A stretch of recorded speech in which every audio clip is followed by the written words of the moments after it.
When I woke up this morning, I was feeling pretty dangerous. All right, yeah, our roster looks great on paper. Whoop-de-hell. All right. But at the end of the day, we better be a good team. And you start building that during this time of the year. Get your sorry ass up! Get your sorry ass up! Doing a lot of talking with somebody that ain't do today. Doing a lot of talking. Do you think you're better than Jarrell Revis is right now? I'm better than you. My 24 years of life, I'm better at life than you. Dave! Time to go to work! I ain't 36. I ain't never seen you before. Hop. Better go tell the coach you need some help. We gonna expose you, boy. All right, we coming at your ass. Welcome to the Fantasy Football Roundtable. Let's go! Let's go!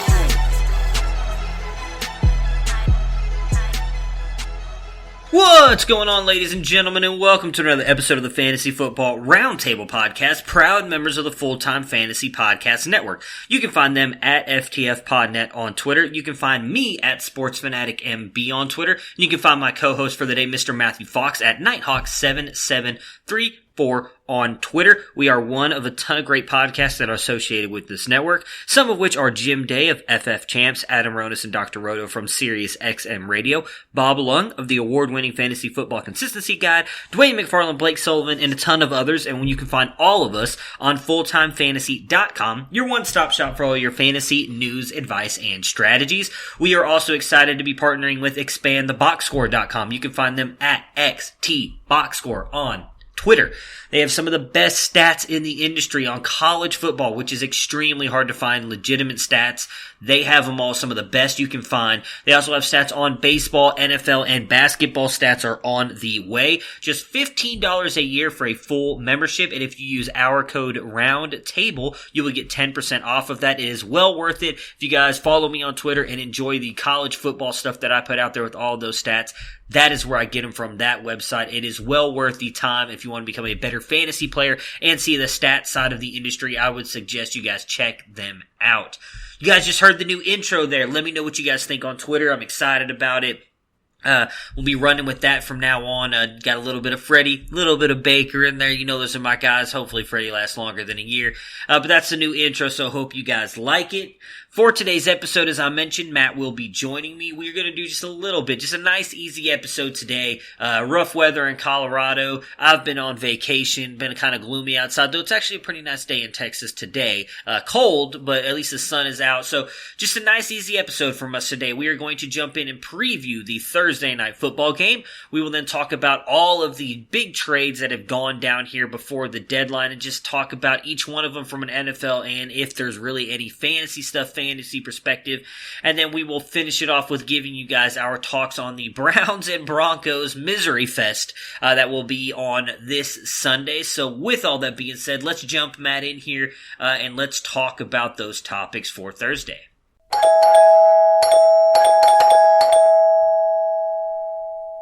Hello!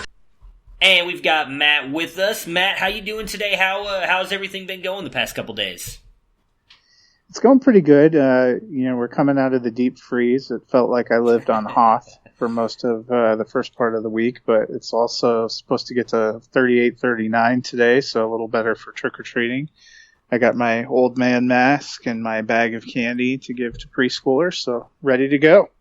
Yeah, I saw a bunch of those memes going on of Luke Skywalker standing there with the, why am I forgetting the name of the...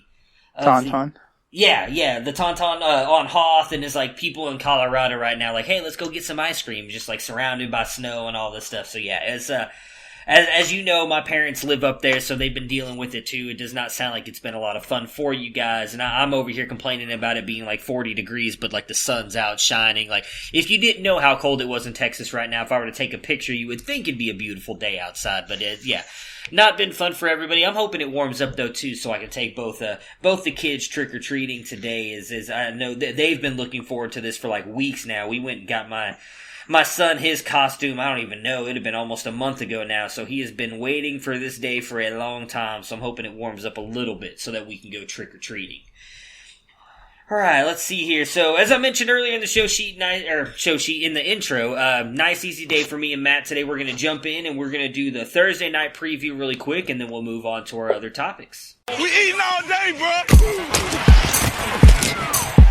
I'm hitting you every time. Every time you come as well, I'm going to hit you. I'm not going to be able to do that. You don't want no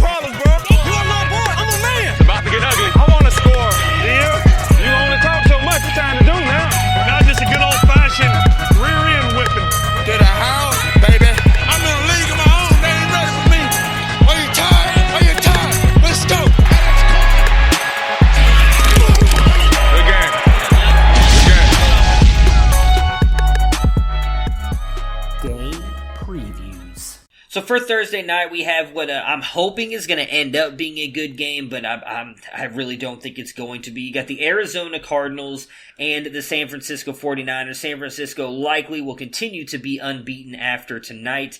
They are being given the 79% chance to win this game and are being given 10 points.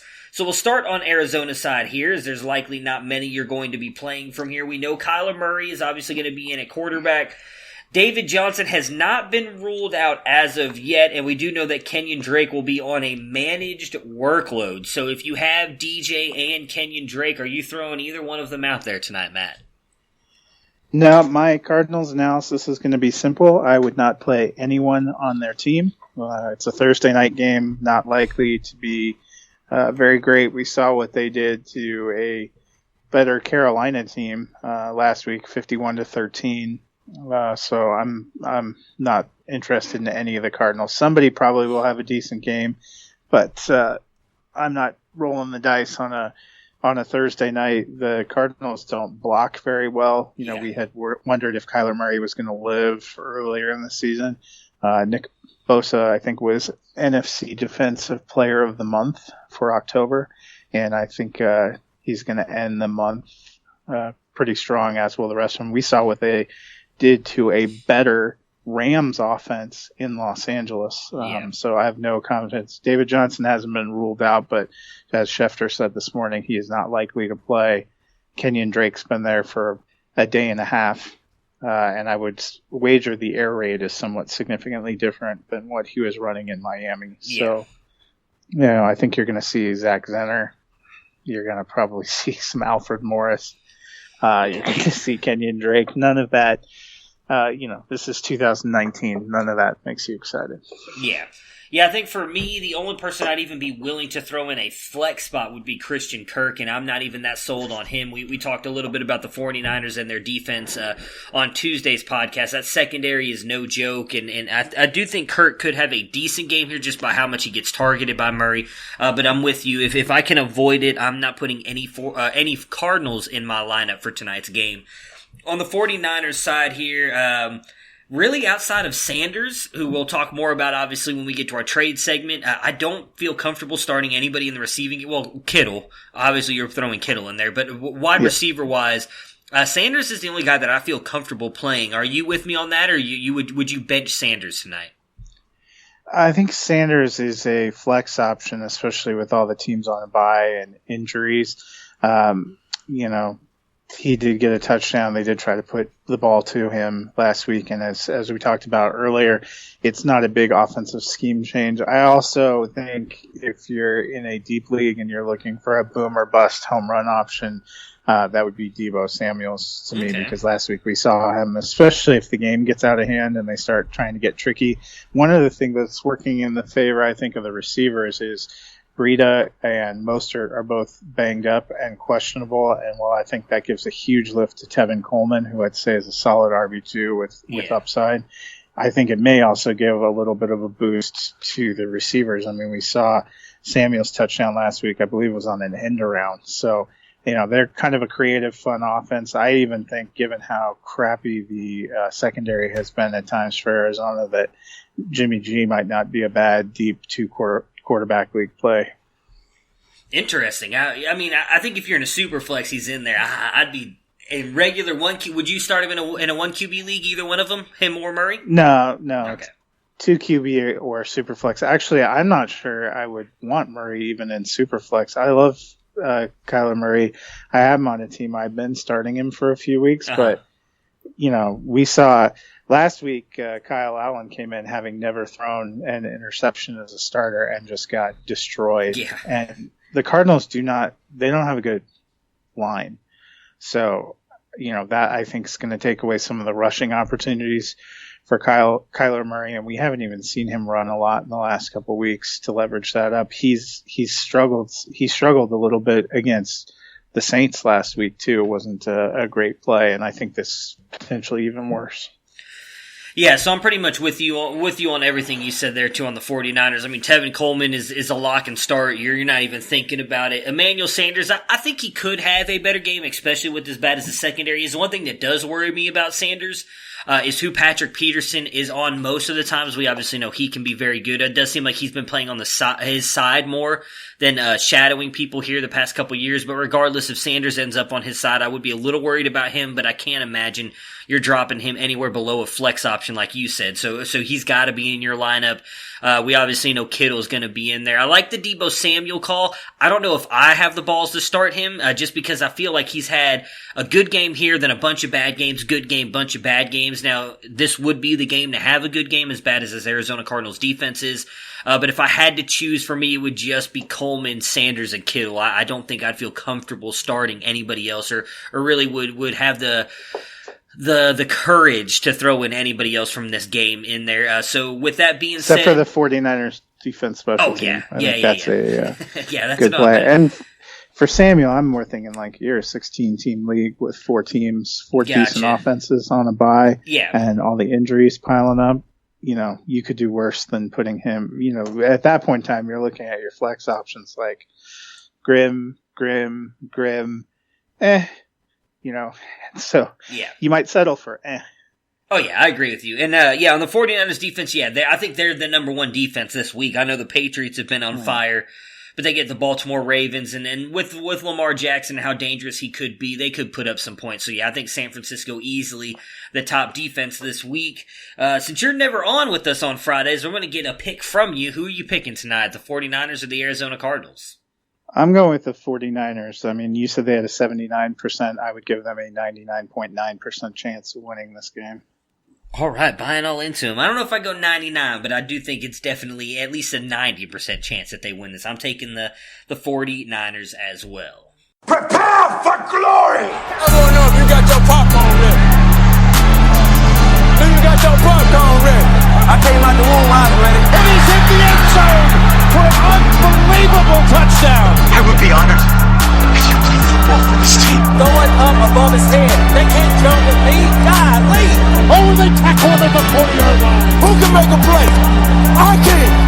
Who can make a play? I can. All right, so we need to talk about trades now. As we talked about on Tuesday's podcast, we were going to do it then, but the deadline ended up kind of being a bust, unfortunately. So we're just going to run through all of the trades that have happened here recently, the big trades. We'll go each one just kind of NFL or fantasy perspective. If we got nothing, we'll just move on from them.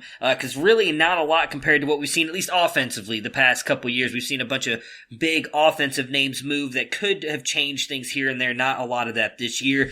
For starters, the Leonard Williams goes to the New York Giants. We talked a little bit about it when it happened on the podcast, so I really don't have much to add to that. What about you, Matt? No, I still just think it's weird that the Giants were buyers. Yeah, like I said, if they end up paying, which we didn't know at the time, we just knew that there was a compensation pick in there, or a conditional pick. If the Giants end up paying him or giving him a long-term contract, I believe it goes from a 4th-round pick to a 3rd-round pick. So we'll see what happens there. But I'm with you. I still think Leonard Williams is a good player, could be a good fit there, but no idea what the Giants are going to do with him right now.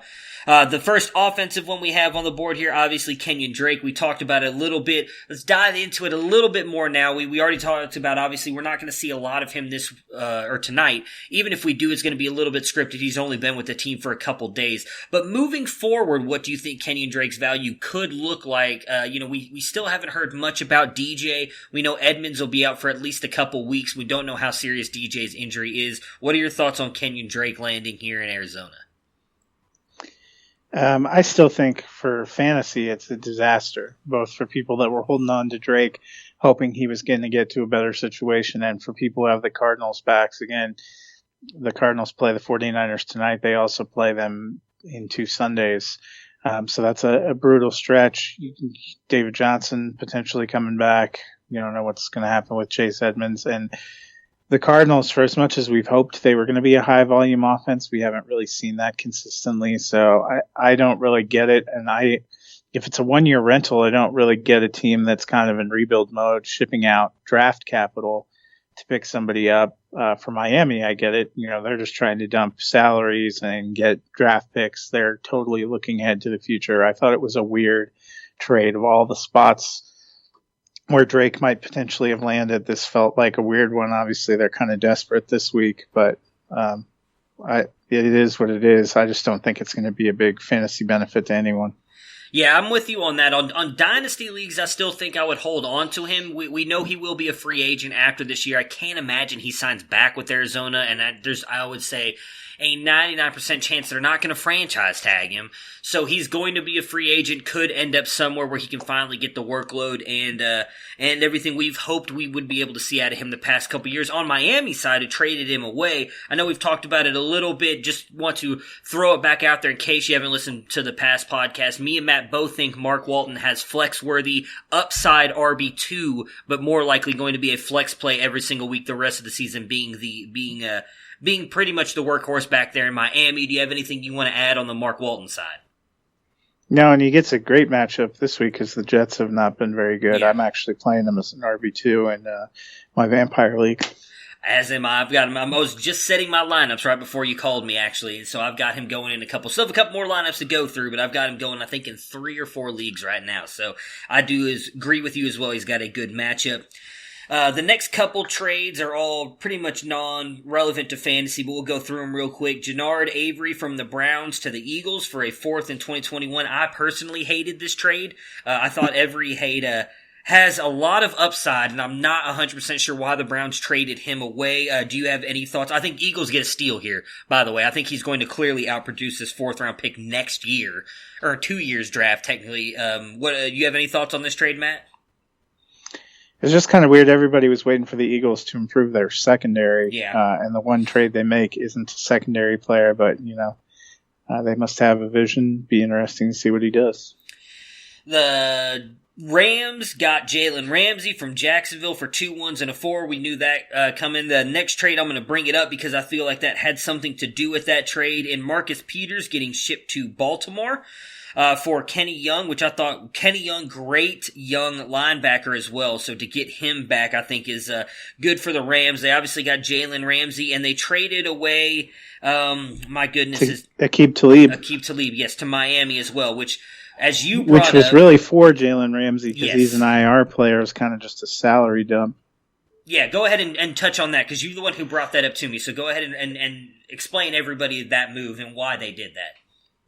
Yeah, so Talib's in the last year of his deal. An older player already on IR probably wasn't a long-term piece of the Rams' future. So for Miami, who's a team that has salary cap that's not really trying to be competitive this year, they take Talib's salary, but they also get a 5th-round pick. So the Rams basically paying a draft pick away, which has to make it look like I think the Rams are going to be lucky if they have 2 picks in this upcoming draft. They're really all in right now, and they have been re-signing a lot of their players. Goff re-signed. They've re-signed Higbee, their tight end. They have Gurley signed. They had signed Cooks. They have, I believe, Kupp still under a long-term contract. So they've been signing pieces and stuff. And obviously we saw for the Rams, their defense just got obliterated a couple of games in a row. Particularly bad was that home loss to the Buccaneers. And I think they looked at it like, we spent a lot on Talib, who's now on IR, and Marcus Peters, who doesn't seem like he's a great fit right now. Let's go out and get Jalen Ramsey. Let's try to make something happen. And then dumping Talib was kind of to give them the capital. Ramsey, obviously, a guy who's in a contract year, which is one of the reasons he wanted that the Jaguars were happy to get rid of him. They're going to try to re-sign him, so I think that helps the Rams. Marcus Peters, I thought that was an underrated addition to Baltimore because we had talked about their defense had not looked very good. In the first game in Baltimore, Peters seemed to be playing with a chip on his shoulder, rejuvenated, had a pick 6. Now they've had a bye week. He has even more time to put it in there. If Baltimore can improve its defense and get it up closer to where it was last year, its offense is, whether you think they're going to stay at the level they were at the beginning of the season or not, better than it was when they were first learning how to play with Lamar Jackson. And, I know this is going to hurt you, but they have a pretty clear path to winning their division and getting in the playoffs.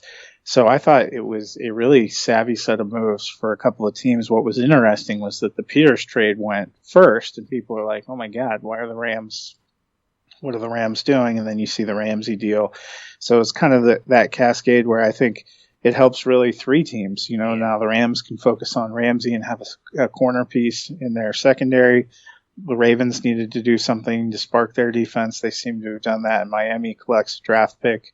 They don't care about the salary. They could throw Talib out there if they want to improve their defense. He's a guy that's going to play hard. He will have been familiar with Brian Flores because he had been part of that New England defense, and that's where Flores comes from. So I thought that has actually ended up being some interesting savvy trades. They don't impact fantasy a ton, but I think it's been interesting for actual NFL.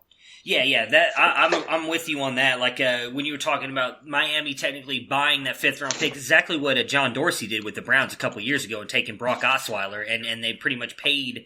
They took all of his salary from, I think it was Houston, or was that the Broncos' salary? I can't remember who paid. Was the Broncos actually paid him and then they traded him to Houston? Or was it Houston that paid him? Paid who? Brock Osweiler.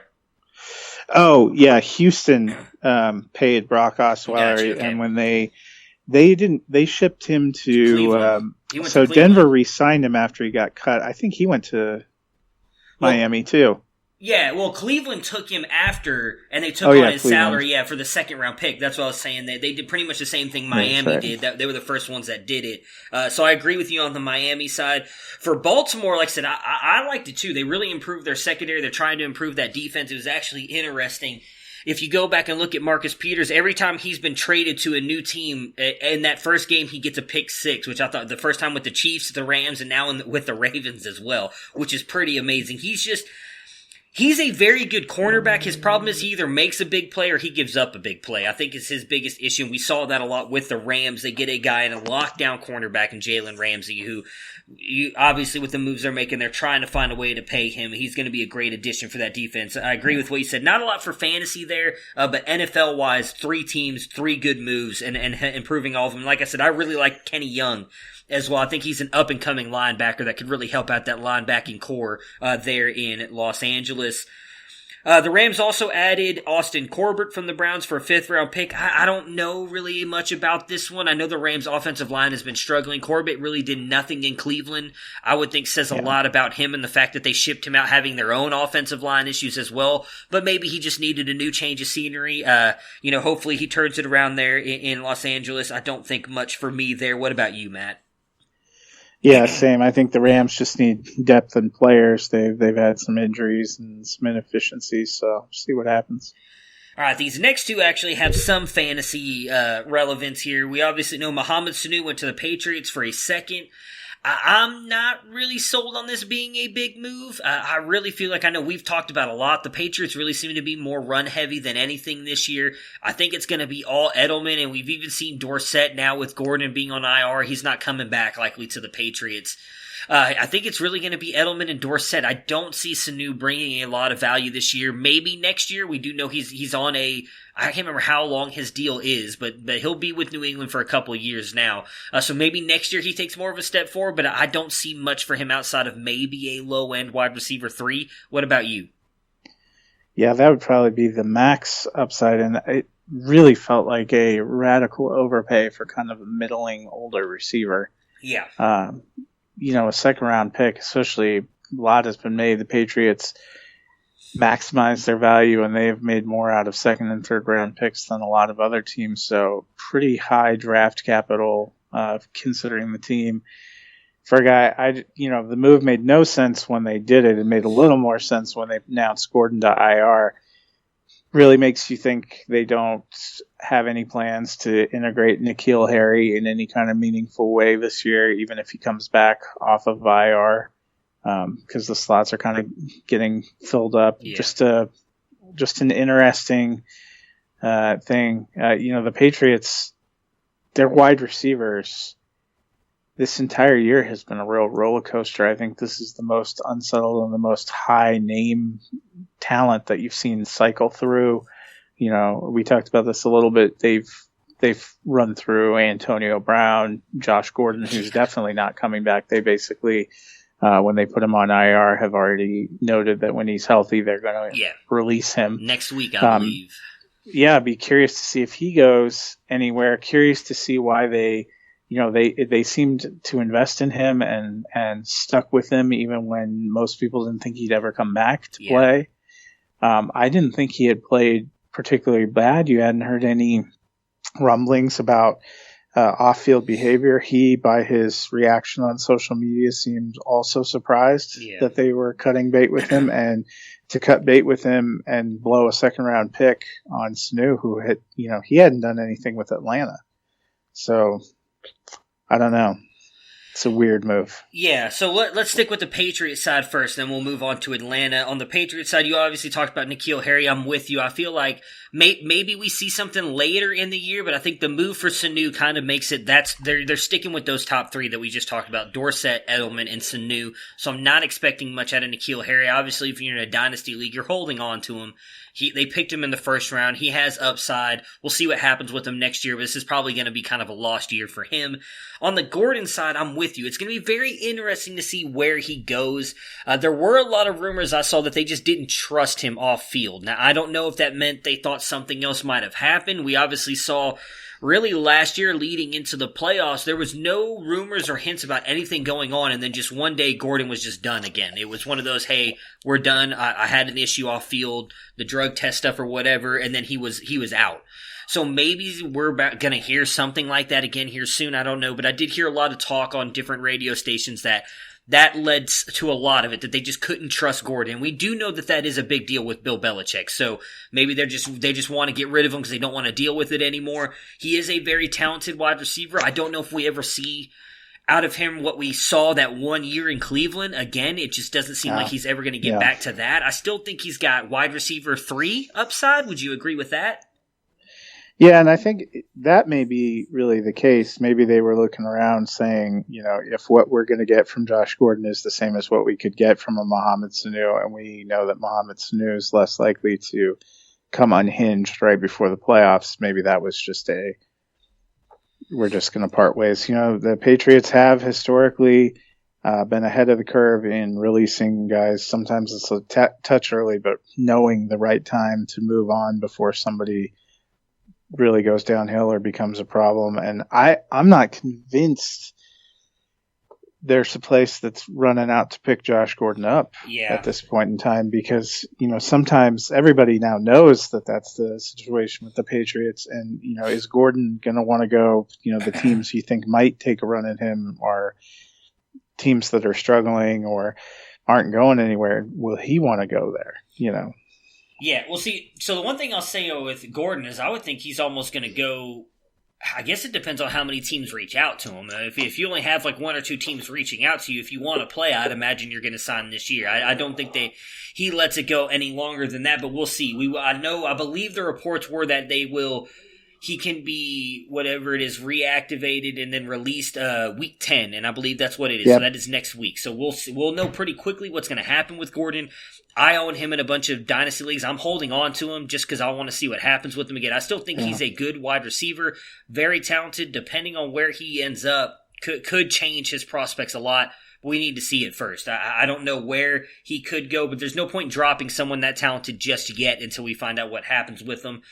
On Atlanta's side, so Sanu had been having a couple good games here recently. Had a bad game actually the week before he got traded to New England, but would seem to be getting integrated more into the offense. I think for Atlanta's side, this just improves Ridley's stock even more because now he's the third option behind Julio and Hooper. There's no more having to worry about him fighting with Sanu. So if you're a Calvin Ridley owner, you've been happy, in my opinion, since Sanu got traded because it's clearly Julio, Hooper, Ridley now for me in that passing game. Do you agree with that? Yeah, I think, Devonta Freeman I would put ahead of Ridley. I really think the big three in their passing game, which we've seen the last few weeks, have been Jones, Hooper, and Freeman coming out of the backfield. But Ridley, probably among wide receivers, gets a bump. I think really Atlanta, it's a lost season.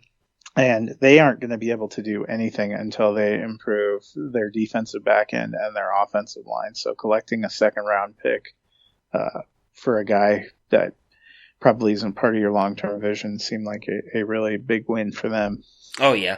Yeah, especially with as heavy as this draft is in defensive and skill position players, I have a feeling some offensive linemen who are really good could get pushed down in the draft. And if Atlanta could get a guy in the second round, that would be good for them. The only other fantasy-worthy one is Emmanuel Sanders and a 5th to San Francisco for a 3rd and a 4th. On Denver's side, I liked it. I mean, well, I'll let you go after. I'll let you go and give your big explanation, obviously, because you're the Broncos fan. For my side, I liked it for Denver, a 3rd and a 4th round pick for a guy that probably wasn't going to re-sign there. I like the wide receiver core they have with Deshaun and Cortland to round it out. I think Fant's going to be good. So I like that for them. And then from San Francisco's side, I like it as well. I feel like that finally gives them that wide receiver 1 that they've kind of been missing all season, and to pay a 3 and 4 for it for a team that's is going to be in the playoffs unless we see some huge meltdown. So it's going to be likely back end picks in those rounds as well. I think was a great move for them. But what about your thoughts? Go ahead and give San Francisco first, because I feel like that'll be short and sweet, and then give us your take on the Broncos whole thing and the package they got. Yeah, I mean, I liked it for both teams too. I think for San Francisco, they're trying to focus. They're a legit contender right now, and they had rolled through a little bit with their different wide receivers. You'd seen guys come up and come down. I still like Samuels long term, but I think he's not ready to be the number 1. Dante Pettis is what he is. They've had a lot of people. I think this gives clear, defined number 1 receiver, a guy that's explosive, very talented, can do a lot of things, same kind of offensive scheme. So it made a lot of sense for them. I think it makes a lot of sense for Denver too. Sanders, an older player, was, kind of vocally displeased with his role in the offense and the offense in general, which wasn't great for their locker room. Last year of a deal, it was pretty widely accepted that he would not be somebody they would be trying to re-sign as they go younger at the position. So to get a 3rd and a 4th back seems pretty good. Yeah, like I said, I like it for both teams as well. I think it's a great move on both parts, and it'll be interesting to see what Denver does with those picks next year. Very, as I said, very loaded class when it comes to offensive skill players, defensive players as well. And we know Vic Fangio, the defensive head coach that he is. I mean, it could be very interesting to see what they end up with on those 2 picks. The last 2 trades we've got here, again, not much for fantasy, but Garyon Conley goes to the Houston Texans for a 3rd, and Quandre Diggs in a 7th goes to Seattle for a 5th. I guess probably good moves on both sides here. Garyon Conley, Texans helping a pretty beat up and weak secondary for the Texans, and then same with Diggs going over to Seattle. Do you have any thoughts on either one of these moves? Yeah, I think, Houston, obviously the AFC is wide open and the AFC South is wide open. They're trying to seize upon an area of weakness. They lost a lot of secondary players and, paid dividends already. Conley, against his former team, the Raiders, made a big play when the Raiders were trying to come back last week. That was kind of key in the victory. Diggs, I know it was kind of surprising to me that the Lions were willing to move a player like that. And I know that they said a lot of people in the Lions locker room were really stunned and bummed that he moved. So a little bit interesting, but obviously Seattle wanted to get some help. Tedrick went on IR again this week, and the Seahawks are definitely contenders in a tough division, a division where you're going to want to have strong defensive players all throughout the field. So I think these are just teams kind of loading up to try to take their shot. Yeah, like I said, I mean, good moves, I guess, for all 3 teams involved. Like I said, I really did also like the Garyon Conley trade. I liked Garyon Conley, obviously a Buckeye. Hasn't quite played as well as I thought he was going to in the NFL, but I thought good move for them. As you said, pretty interesting that he comes up and makes a big play against his former team, which I believe that he got traded like less than a week before they even played each other, which was kind of funny as well. So great moves all around from there. As I said, we were hoping for bigger, better news. Obviously, that didn't happen. I know a lot of NFL people were still talking about, well, look at all these moves that were made. I mean, really not quite what we were expecting, especially with some of the names that got floated out there. I mean, I think like leading up to the hour before the deadline, you had DJ trade news, Darius Slay, Jamal Adams, Le'Veon Bell. So there was thoughts that it could be a much bigger... Gordon. Yeah, Melvin Gordon. It could have been a much bigger deadline than it was. Regardless, a bunch of teams made a lot of good moves. Really, out of looking at all those trades, there was not one that I looked at that I thought was was a bad trade all around. I mean, the only one that we even really questioned, I guess, was the Leonard Williams trade and why the Giants did it. And Jannard Avery, I still think was a good trade, but we know the Eagles needed secondary help, so I bring in a defensive line / linebacker. But regardless, after that, all the other trades, fairly decent trades. So, interesting trade deadline this year. We'll see what happens with all of these guys. Let's, unfortunately now, it might be better if all you listeners just end the podcast here, because that's really all the best information you're going to get, because now me and Matt will jump in and we'll talk about the sorrow fest that is going to be the Sunday afternoon game between the Browns and the Broncos. We eating all day, bro. I'm hitting you every time. Every time you come as well, I'm gonna hit you. I'm not gonna be able to do that. You don't want no problems, bro. You are my boy. I'm a man. It's about to get ugly. I want to score. Yeah. You only talk so much. It's time to do now. Not just a good old-fashioned rear end whipping. To the house, baby. I'm in a league of my own. They ain't ready for me. Are you tired? Are you tired? Let's go. Good game.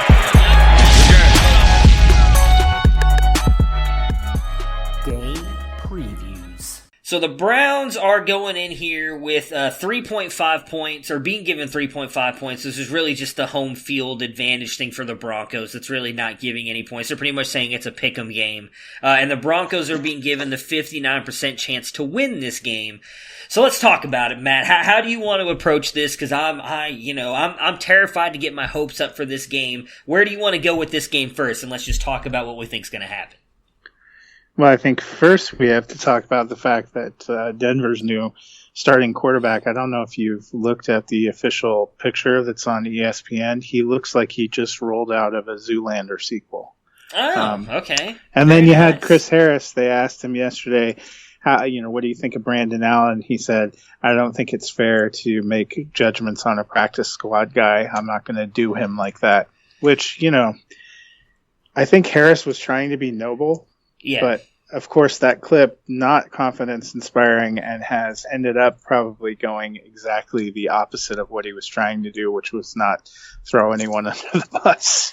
Yeah. Yeah, I mean, that would kind of hurt, I think, if you're Brandon Allen. You're probably just like, oh, okay, cool, yeah, like, I guess he didn't say anything bad about me, so you can look at it that way, right? Before we continue with this, and just want to... you know what? You got it backwards. Cleveland is giving 2.5 points, so you're a clear favorite because Denver's the home team.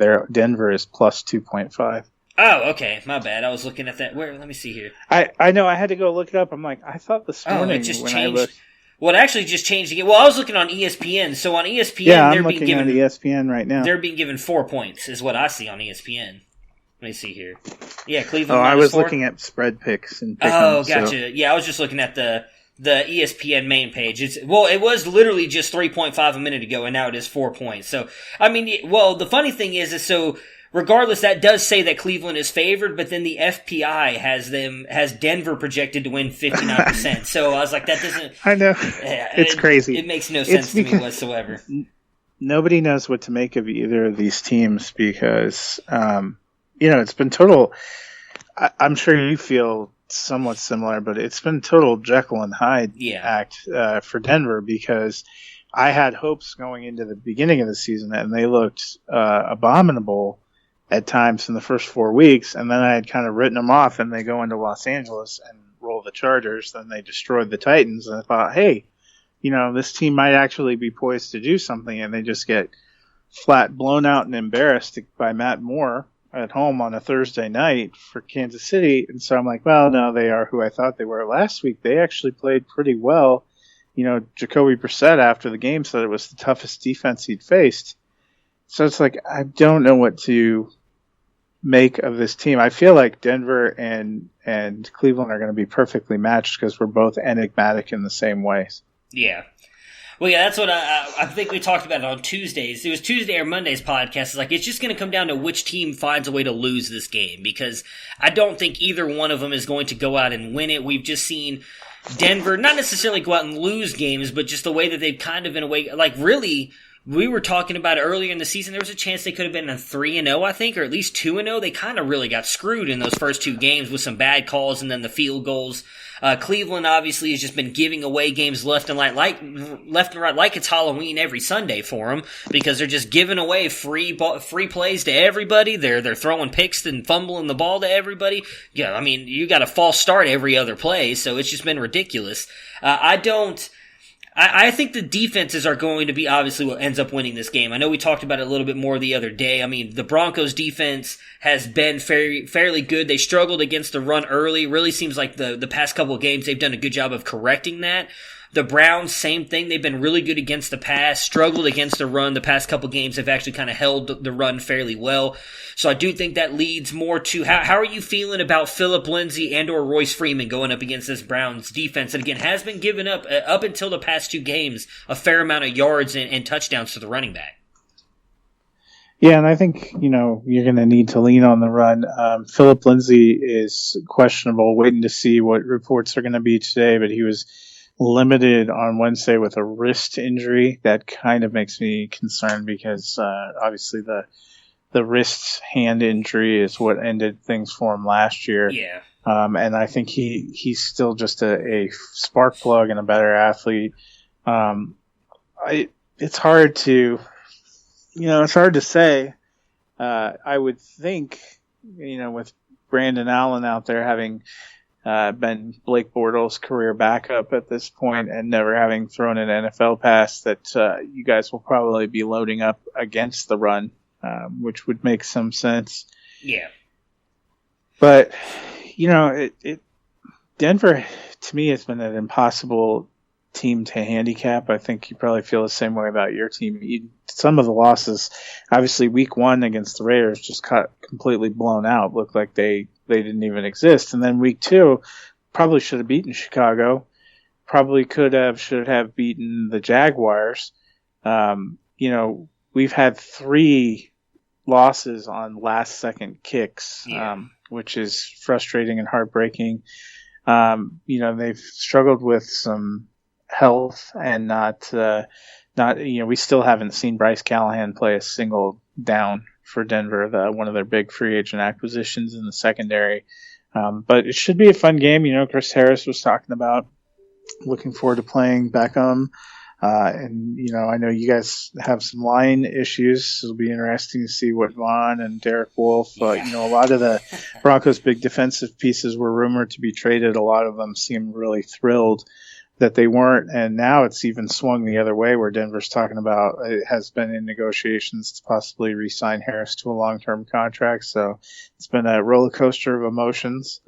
Quarterback, just the real question mark. And Brandon Allen, honestly, nobody has had more pressure than him, not just because he's coming in and starting an NFL game, but a lot of the fan base here has been agitating for weeks to get Drew Lock activated and out there, and the fact that they're talking about not even letting Lock practice until after the bye week and not activating him until deeper into the season, and that Brandon Allen's going to be the starter for the foreseeable future.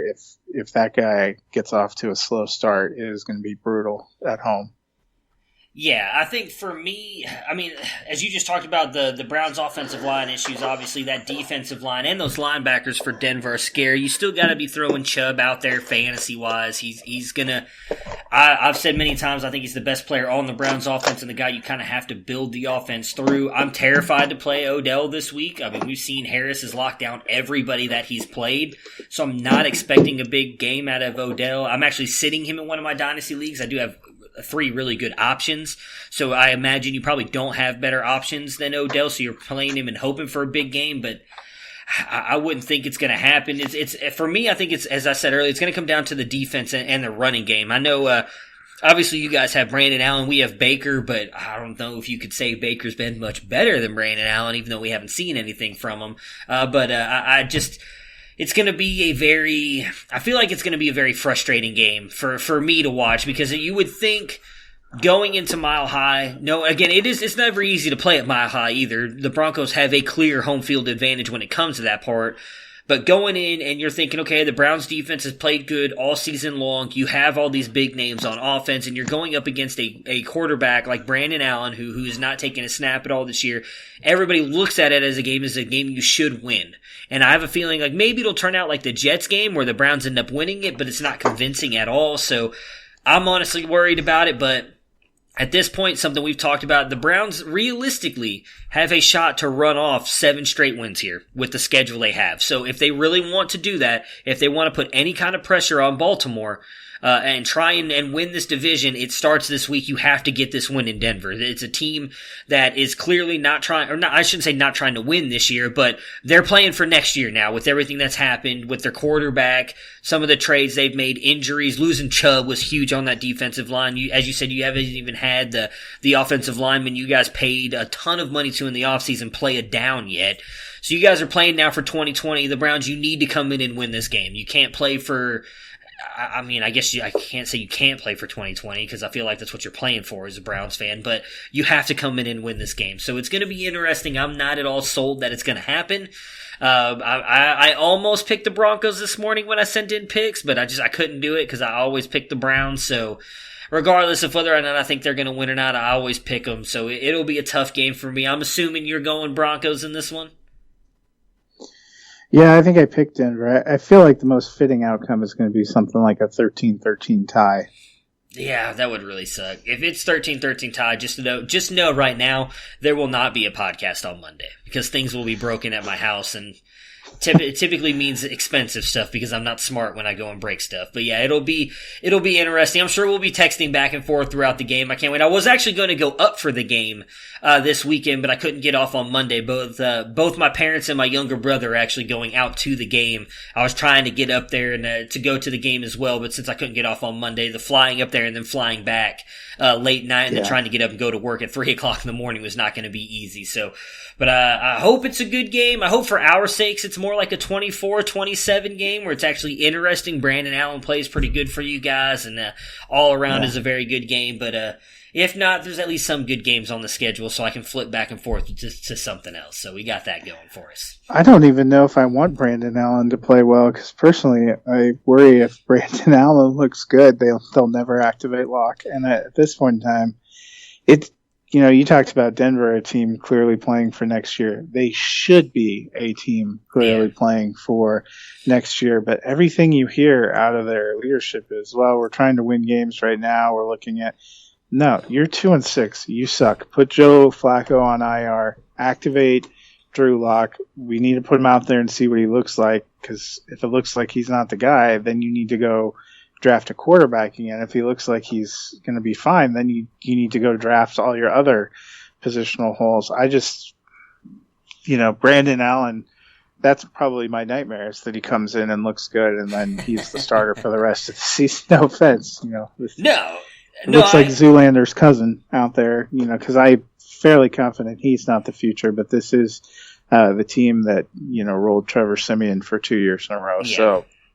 No, I do agree with that, actually, because this is the one thing I'll say is we do know likely the Broncos will have a decent pick. I would say probably based on what like we just said, the injuries and the way their team has been this year, you're likely going to get a decent pick. This is a very good quarterback class, so I'm with you. If I were the Broncos, I understand playing Allen this week. I'm activating Locke, letting him roll into the bye week, getting all the first team reps, and then throwing him out there as soon as you guys get back out of the bye week and seeing what you have. Because if he's not the guy, then I'm one of those people where, with the way the rookie contracts have moved to, I don't know how many older people are listening to this. We all know, obviously, the way that rookie contracts used to be structured. And then when you would get a first-round pick, you were almost tied to them throughout their entire contract, just based on how much money you were paying them. Where that's changed now, I'm with you. If you don't think Locke's the guy, draft a quarterback next year. There's a bunch of good ones coming out. Draft them until you find the guy that's yours. Once you get that guy, then worry about building the team around him. So it'll be interesting to see what happens. I hope for your sake as well that they go to Locke sooner rather than later. I have him on a lot of teams because I was kind of high on Locke coming out of college as well. I think he could be a very good quarterback for you guys. So I'm interested in seeing him out there as one playing. I was hoping that he would get a shot to play here soon, and I'm hoping they don't stick with Brandon Allen at all. Yeah. You never know. But I'll look forward to our sad text messages. My wife went to go visit her family, so I'm by myself, which means that I can do all of the vocal coaching that I wish to do on Sunday. Yeah. And I don't know if that's a good thing or not. It's not. I'll share a quick story really quick. Everybody knows, or most people know that follow me on Twitter, that I had the death in the family. I've talked about it a little bit here on the podcast. So my brother and his fiance were here with us. We were doing a bunch of family stuff and everything, and she had cursed in front of my kids on accident. It was just kind of like I don't mind. I mark it explicit anyway. She said shit in front of my kids, and she's like, "Oh, I'm so sorry." And I'm like, "Catherine," I was like, you've seen the way I talk during Browns games. Like, they've heard worse. She's like, yeah, actually, you got a really good point there. So yeah, I'm right there with you. The worst part about it is I do it if there's people in the house or not. It doesn't matter. Like, my wife has had friends over, and you would think I'm cursing. I'm trying to think of who's a really bad head coach when it comes to language and everything. You would think like this is a bad comparison because it's basketball, but you would think I'm Bob Knight out there. Like, the players can actually hear me as I'm yelling at the TV because it's not pleasant. That's why I prefer to watch games at home, and I don't like to go out to places because it's not. Even when I was at the Denver Broncos game last year, even though the Browns came away victorious, the Broncos defense was just bullying Baker the whole game. And it's very hard to sit there and yell and do stuff when you're in the presence of a bunch of other people. So, like, I had like a whole like cut on my lip from me biting my lip so hard and everything. Like, it's not fun. So yeah, I'm not really looking forward to the yelling at my TV again either on Sunday, but I guess that comes with the territory of being a Browns fan at this point. So I look forward to talking to you again on Monday. Hopefully one of us is in a good mood and it's not a whole we tied, because then I just feel like the whole podcast I'm like, yeah, I get so it's whatever. Well, we'll save that for Tuesday. That we'll try and break down as many games on Monday so it's a good podcast, especially if they tie, and then we'll just save Tuesday for like a couple games because it's just going to be like a whatever. So, but I look forward to talking to you on Monday. I hope you have a good weekend, and I will talk to you soon, buddy. All right, take it easy. Prepare for glory! I don't know if you got your popcorn ready. Do you got your popcorn ready? I came out the womb, I was ready. And he's hit the end zone for an unbelievable touchdown. I would be honored if you played football for this team. Throw it up above his head. They can't jump with me. Golly. Oh, they tackle him at the 40-yard line. Who can make a play? I can. Who can make a play? I can. Fall is here, and Old Navy's got all the styles you need right now with up to 50% off store-wide. Hurry in for the season's biggest trends like Rockstar jeans and frost-free jackets on sale. Jeans start at just $18 for adults, $12 for kids. Plus, get warm and stylish outerwear from just $18 for adults, $17 for kids. Want to save even more? Redeem your Super Cash now through Sunday. Hurry in now for up to 50% off store-wide at Old Navy and OldNavy.com. Valid 10/26 to 11/3, select styles only.